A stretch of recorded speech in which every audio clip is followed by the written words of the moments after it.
Hello friends, welcome to my channel. So आज हम study करने वाले हैं disclosures requirements for listed companies under clause 49। So जो हमारा चैप्टर है corporate disclosure practices financial disclosure, ये हमने स्टार्ट किया हुआ है। इस पर मेरी ऑलरेडी पहले 2 वीडियो आ चुकी है जिसके अंदर हमने डिस्कस किया था कि कॉर्पोरेट डिस्क्लोजर प्रैक्टिसेस होती क्या हैं, जनरल प्रिंसिपल्स क्या है डिस्क्लोजर के, रोल एंड इम्पोर्टेंस क्या है कॉर्पोरेट डिस्क्लोजर की, एंड कौन कौन सी इन्फॉर्मेशन डिस्क्लोज होनी चाहिए एनुअल रिपोर्ट्स में, कौन कौन सी इन्फॉर्मेशन है वो हमें डिस्क्लोज करनी चाहिए, एंड कौन सी इन्फॉर्मेशन डिस्क्लोज करनी चाहिए अकाउंटिंग रिकॉर्ड्स में, एंड कॉर्पोरेट जो हमारे डिस्क्लोजर है ये क्यों इम्पोर्टेंट है हमारी कंपनी के लिए, हमारी मार्केट के लिए, ये सब कुछ हमने स्टडी किया था। सो आज हम बात कर रहे हैं जो disclosure requirements for listed companies under clause 49। सो ये क्या है कि क्लोज 49 के अंडर जो भी लिस्टेड कंपनी है उनकी क्या डिस्क्लोजर की रिक्वायरमेंट्स है कि उनको क्या क्या डिस्क्लोज करना चाहिए।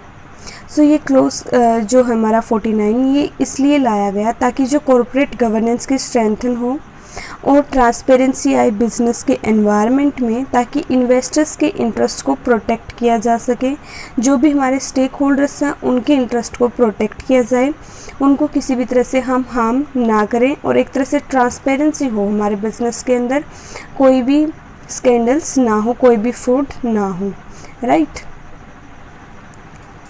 सो इसके अंदर हमारे कुछ पॉइंट्स दिए हुए हैं ABCD करके, जो हम 1 बाय 1 डिस्कस करेंगे। सो फर्स्ट है हमारा basis of related party transaction. ये क्या कह रहे हैं कि अगर रिलेटेड पार्टी के साथ कोई भी ट्रांजैक्शन हुई है कंपनी की बिजनेस के ऑर्डिनरी कोर्स में, तो ऑडिट कमेटी के सामने रखना चाहिए, ठीक है, एक समरी फॉर्म में पीरियडिकली यानी चाहे वो मंथली बेसिस पे आप कर रहे हो चाहे वो एनुअली बेसिस पे कर रहे हो, बट हर एक टाइम पीरियड के बाद वो चीज़ हमें वहाँ पे बतानी चाहिए। देन है अगर कोई भी मटेरियल इंडिविजुअल ट्रांजैक्शन हुई है रिलेटेड पार्टी के साथ, ये वाली इंफॉर्मेशन जो नॉर्मल कोर्स ऑफ बिजनेस में नहीं हुई है ये भी ऑडिट कमेटी के सामने रखनी चाहिए। एंड देन हमारा इसके अंदर थर्ड पॉइंट है कि जो भी मटेरियल इंडिविजुअल ट्रांजैक्शन हुई है रिलेटेड पार्टी के साथ, जो हमारी अक्सर नहीं होती, मतलब जो बहुत कभी कभार होती है, या जो कुछ बहुत बड़ी ट्रांजैक्शन है जो बहुत रेयर होती है, वो ऑडिट कमेटी के सामने रखनी चाहिए, ठीक है। अगर हम वो ऑडिट जो हमारी ऑडिट कमेटी है उसके सामने रखेंगे और साथ में ही मैनेजमेंट जो है वो जस्टिफिकेशन भी रखेगी अपनी ऑडिट कमेटी के सामने, मतलब मैनेजमेंट की जस्टिफिकेशन भी लेंगी यहाँ पे, ठीक है, मैनेजमेंट भी जस्टिफिकेशन लेगी, राइट। इसके बाद हमारा B point disclosure of accounting treatment.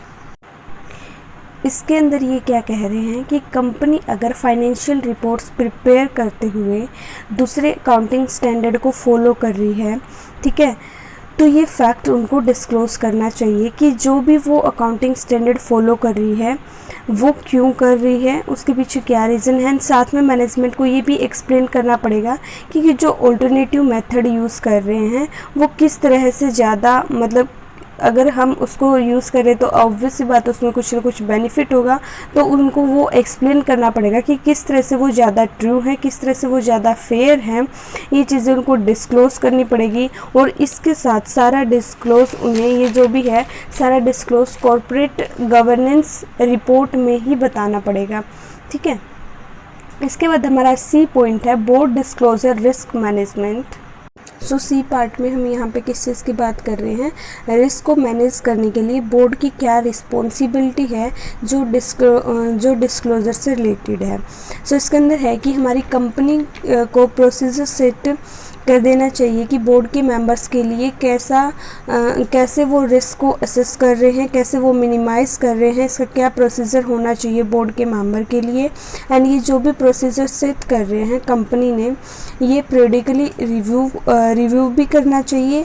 And जो भी हमारे एग्जीक्यूटिव मेंबर हैं या फिर जो हमारे एग्जीक्यूटिव डायरेक्टर हैं वो रिस्क को इसी तरीके से कंट्रोल कर भी रहे हैं क्या कि नहीं कर रहे, मतलब जो हमने प्रोसीजर सेट करा था उसके अकॉर्डिंग हमारा काम हो रहा है कि नहीं हो रहा, ये चीज़ भी हम यहाँ पे चेक करेंगे एंड पीरियडिकली इस चीज़ को हम रिव्यू करेंगे।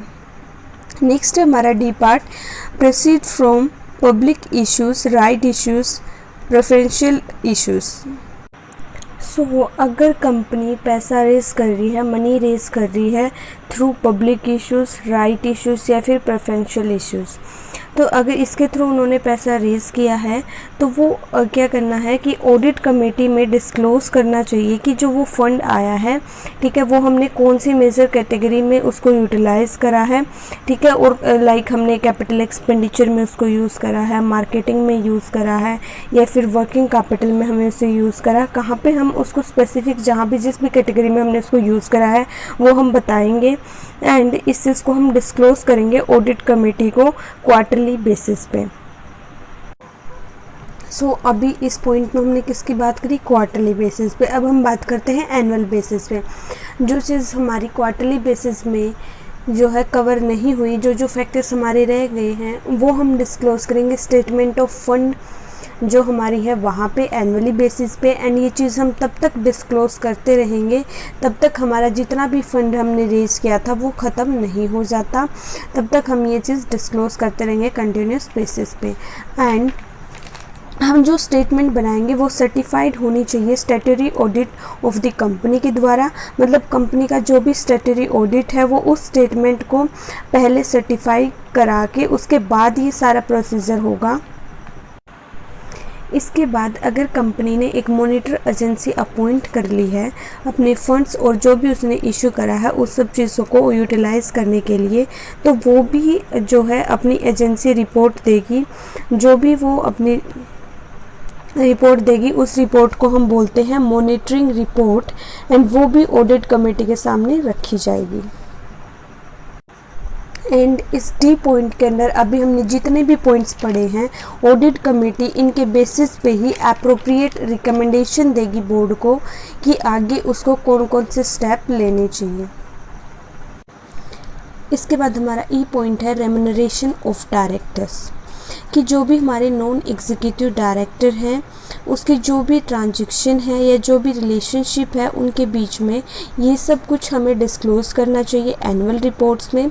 एंड इसके अंदर हमें बताया है जो भी हमारे डायरेक्टर्स हैं हमारी कंपनी में उनकी रेम्यूनरेशन डिस्क्लोज़ होनी चाहिए एनुअल रिपोर्ट्स में। और एनुअल रिपोर्ट्स में सेक्शन होगा कॉर्पोरेट गवर्नेंस, इस सेक्शन के अंडर हम डायरेक्टर्स की रेम्यूनरेशन को डिस्क्लोज़ करेंगे।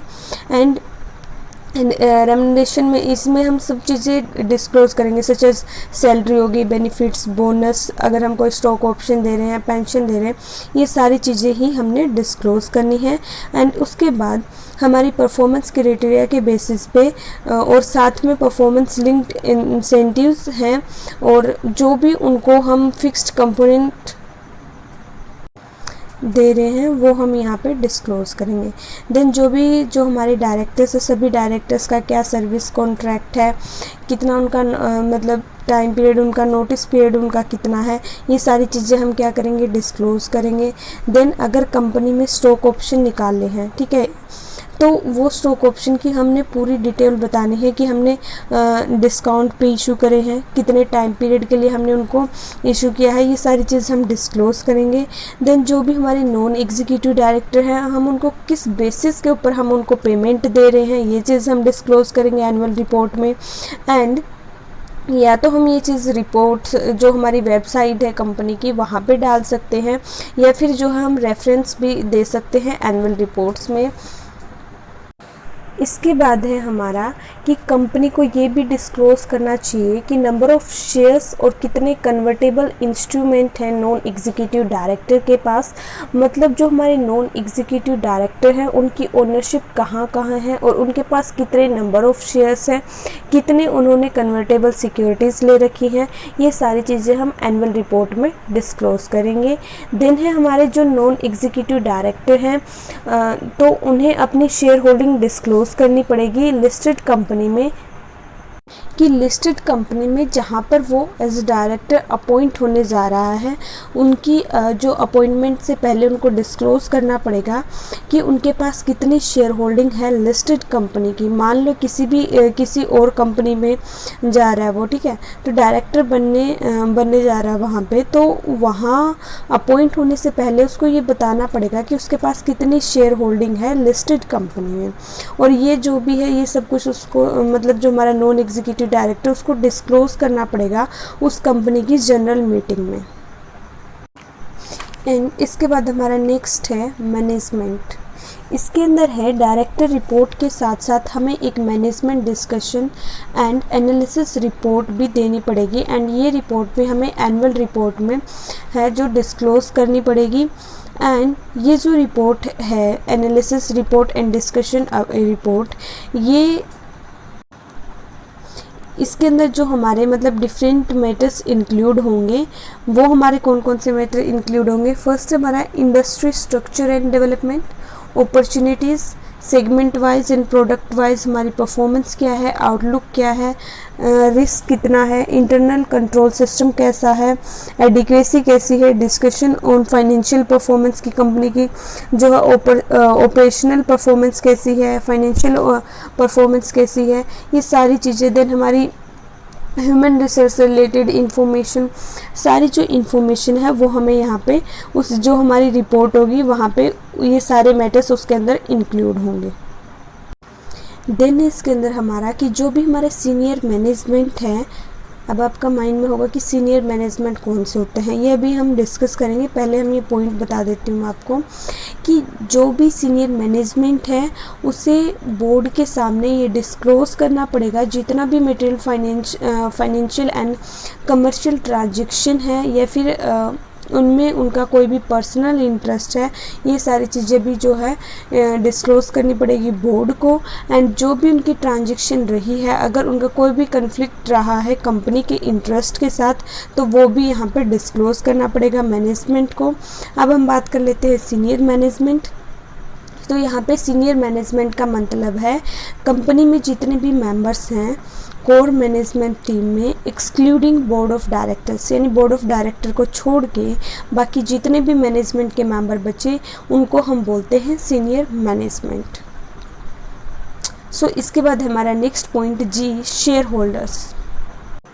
सो इसके अंदर क्या है, इसके अंदर हमारा फर्स्ट पॉइंट है अगर कंपनी में हम न्यू डायरेक्टर को अपॉइंट कर रहे हैं या फिर हम जो है पुराने डायरेक्टर को रीअपॉइंट करते हैं, तो शेयर होल्डर्स को ये सारी इन्फॉर्मेशन पता होनी चाहिए।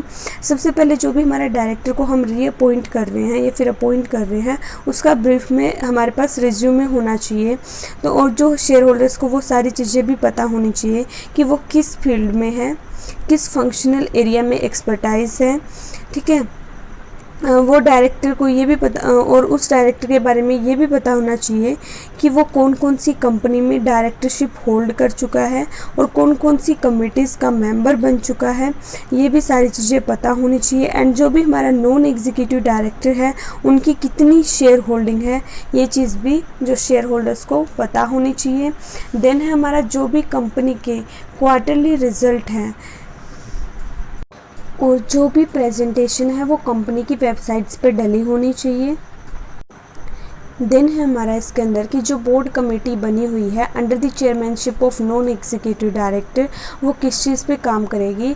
उसका काम होगा कि जो भी शेयर होल्डर्स है, जो भी इन्वेस्टर्स हैं, उनको जो भी प्रॉब्लम आ रही है उनकी प्रॉब्लम्स को सोल्व करना। लाइक उनकी अगर किसी भी तरह से प्रॉब्लम होगी कि भाई रिगार्डिंग ट्रांसफ़र ऑफ शेयर्स, या फिर हम बोले related to non receipts of balance sheet, या फिर जो डिविडेंड डिक्लेयर की जो है रिसिप्ट नहीं मिल रही है, तो इन सारी प्रॉब्लम्स की सॉल्यूशन जो है वो इस चीज़ पे वो काम करेगी। सो हमारा इस नेक्स्ट पॉइंट में क्या कहते हैं कि जो भी हमारे शेयर ट्रांसफ़र करने का प्रोसेस है, जो कंपनी का बोर्ड है उसे ये पावर डेलीगेट कर देनी चाहिए किसी भी ऑफिसर को या फिर किसी भी कमेटी को या फिर किसी भी रजिस्ट्रार को, या फिर जो भी मतलब जो हमारे कंपनी का रजिस्ट्रार है उसको, या फिर किसी भी ट्रांसफ़र एजेंट को। एंड जिस भी अथॉरिटी को वो ये पावर डेलीगेट करती है, ठीक है, उस बोर्ड में उसे क्या करना है, उसे शेयर ट्रांसफ़र की जितनी भी फॉर्मेलिटी है वो सारी कंप्लीट करनी है, अटेंड करनी है। एंड मतलब ये हर दिन में मतलब एक बार तो ज़रूरी ही करनी पड़ेगी। देन हम बात करते हैं एसेंशियल फ़ीचर्स की कि किसी भी जो हम डिस्क्लोज़र है तो उसके एसेंशियल फ़ीचर्स क्या होंगे। सो अगर हम इसके अंदर बात करें कि जो हम डिस्क्लोज़र कर रहे हैं उसमें इंटरनल इन्फॉर्मेशन होनी चाहिए, वो इन्फॉर्मेशन जिससे यूज़र या फिर जो भी हमारा इन्वेस्टर है उसका इकोनॉमिक डिसीजन इन्फ्लुएंस हो। तो वो इन्फॉर्मेशन क्या क्या होगी, कंपनी के ऑब्जेक्टिव क्या होंगे, उसके अंदर ये चीज़ इंक्लूड होगी। मेजर शेयर ओनरशिप किसकी है, कितने वोटिंग राइट है, बोर्ड के मेंबर्स कौन हैं, ठीक है। उसके अलावा की एग्जीक्यूटिव मॉनिटर कौन है। देन है हमारा कि कॉर्पोरेट गवर्नेंस का कैसा स्ट्रक्चर है, मैनेजमेंट एंड बोर्ड मेंबर्स के बीच में कैसी अथॉरिटी रिलेशनशिप है, एम्प्लॉयज़ और जो हमारे अदर स्टेक होल्डर्स हैं उनके बीच में कैसे इश्यूज़ है, ये सारी चीज़ें हमें डिस्क्लोज़ करनी पड़ेगी। देन है हमारा financial and operating result company के, उसके अलावा हमारे मैनेजर्स की क्या कंपनसेशन है, ये चीज़ हम डिस्क्लोज़ करेंगे। देन है हमारे related party transaction and then हमारा जितने भी रिस्क फैक्टर हैं वो सारे फैक्टर्स हमें डिस्क्लोज़ करने चाहिए। सो जो भी हम जितने भी हमने ये अभी फीचर स्टडी करे ये सारे हैं। जब हम एक अच्छा डिस्क्लोज़र करते हैं तो उसके अंदर ये सारे फीचर्स हैं जो इंक्लूड होने चाहिए। अब हम बात करते हैं relevance of disclosure and transparency. ये क्या कह रहे हैं, डिस्क्लोज़र एंड ट्रांसपेरेंसी की क्या इंपॉर्टेंस है, क्या रेलिवेंस है। वैसे तो हम ये जो इस चैप्टर की हमने फर्स्ट वीडियो करी थी जहाँ पे हमने role and importance of corporate structure किया था, सेम सारे पॉइंट हमारे यहाँ पे हैं। इसके अंदर जो न्यू है वो क्या है कि जो भी हमारी प्रैक्टिकल डेटा है, ठीक है, वो क्या इंडिकेट करता है, वो इंडिकेट करता है high standard of transparency and disclosure, जिसका कॉस्ट ऑफ कैपिटल पे मटेरियल इम्पैक्ट होना चाहिए, होता है, या फिर आप बोल दो कि होना चाहिए, ठीक है। इसके अलावा जो हमारा कॉर्पोरेट डिस्क्लोज़र है इसका मतलब क्या है कि हमें सिर्फ शेयर होल्डर्स को इन्फॉर्म नहीं करना बल्कि जो भी हमारे स्टेक होल्डर्स हैं, इन्वेस्टर्स हैं, एम्प्लॉय है, क्रेडिटर्स हैं, सबको जो है इन्फॉर्मेशन डिस्क्लोज़ करनी है। डिस्क्लोज़र एक फैसिलिटेटिंग फंक्शन है, ये डिसीजन मेकिंग में हेल्प करता है। और जो डिस्क्लोज़र है ये इन्वेस्टर की हेल्प करता है कि उसको इन्वेस्ट करना चाहिए कि नहीं करना चाहिए, उसके जो है डिसीज़न को इन्फ्लुएंस करता है। ये हमारा दो अथॉरिटीज़ के लिए जो है डिस्क्लोज़र वो डिफरेंट होता है, primary market and secondary market. जो हमने इसकी फर्स्ट वीडियो बनाई थी, ठीक है, वहाँ पे हम ये सारी चीज़ स्टडी कर चुके हैं। सो आप वहाँ से स्टडी कर लेना ये। सो आज की वीडियो में इतना ही। Thank you so much for watching. Please like, share and subscribe. Have a good day.